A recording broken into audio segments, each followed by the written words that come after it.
Arestado ang isang lalaki sa Quezon City matapos subukan takasan ng Oplansita. Ang suspect na nahulihan ng baril, iligal na droga at mga pekeng pera, sa korte na lang daw magpapaliwanag. May unang balita si James Agustin.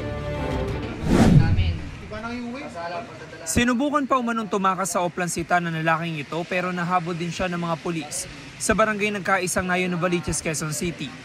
Arestado ang 31 anyos sa suspect na pinapahinto raw dahil walang suot na helmet.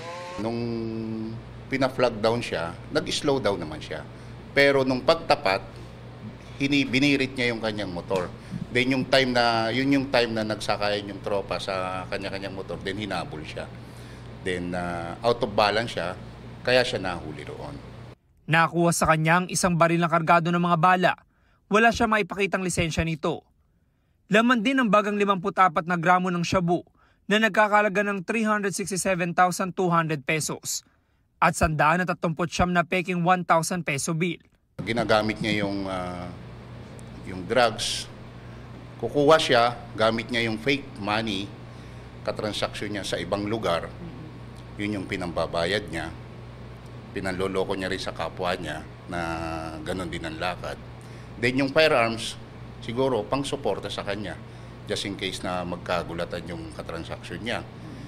Then yung illegal drugs naman, dinidistribute niya yan nearby city katulad ng Valenzuela, Malabon, Caloocan, and dito nga sa Quezon City.